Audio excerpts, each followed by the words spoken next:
Hello world, now today for something different I'd like to talk to you about Chinese coffee startups. And no, not the gross financial irregularities and falsified transactions of former coffee startup darling Luckin Coffee.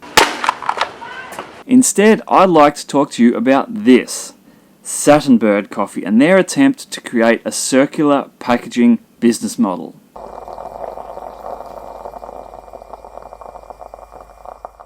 Now, Saturnbird as a company is around a year old, and they first caught my eye at a nearby shop, Nico and, a Japanese brand, and just look at the packaging. That's the box that comes in.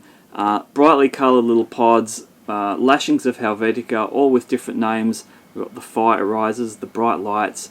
The darkest one is of course called King Kong, as you do. But it wasn't until I saw a post on LinkedIn by the always excellent Michael Norris that really explained what Saturnbird coffee was all about. Now, it is instant coffee that comes in these pods, but you'll notice that on the packaging it says super coffee. That's because they're trying to be a little bit upmarket, above your sort of Nescafe, those sort of brands. But this coffee isn't quite so cheap. Each pod works out to being around 8 RMB, which is around a third to a quarter of the price of a cup of coffee from a coffee shop, especially around here, but it is still maybe 4 times as expensive as a sachet of cheaper nasty Nescafe instant. But if when you saw this cute little coffee cup shaped pod, your first thought was, well, all that plastic doesn't look that environmentally friendly, well, that was my first thought as well. But Saturnbird are one step ahead of us. So rather than throw all this plastic straight out into the rubbish, what Saturnbird are doing is every few months they are putting on events to collect these pods either for reuse or recycling. Now, of course, in this circular economy world, reuse is much better than recycling because all of the energy that went into making this pod doesn't have to be expended again to remanufacture it into a new pod. Now, this weekend is the second return event for Saturnbird, which they're calling Project Return 2. Now, the way this return system works is you go to the Saturnbird official WeChat account where they have a mini program, of course, and you can log in there and register and tell them how many of these pods you have. You pick a location to return them to. There was a number of cafes around this central Shanghai region. Then you can take them back, and depending on the number of pods you have, you can redeem them for gifts and merchandise. There was things like tote bags, iPhone covers, that sort of thing.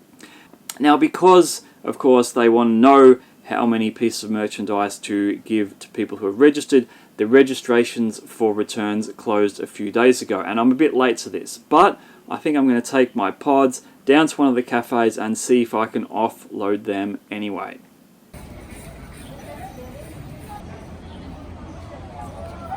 Yeah.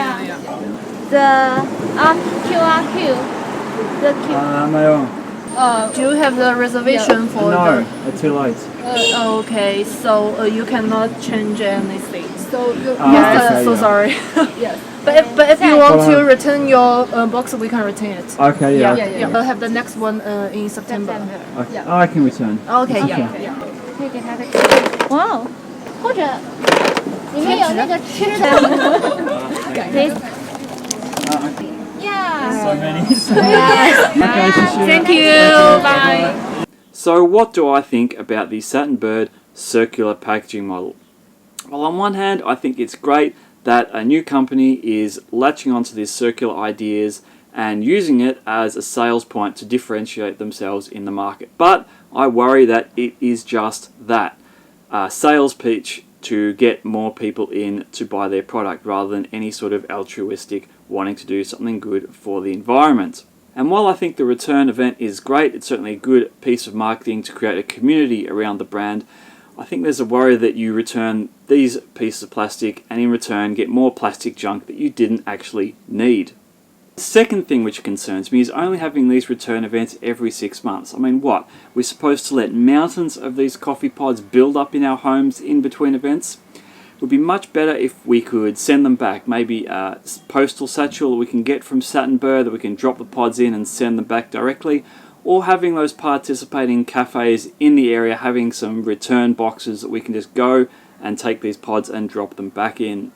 Now that would be a much better way of closing the loop and making sure these pods get returned back to Saturnbird. All in all, I think it's a great first step down the path towards more forms of circular packaging, but as always, there is a lot more to do.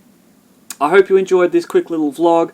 Make sure you subscribe for more, drop me a like, leave me a comment. I'll have more episodes of my regular series End of the Line coming up soon.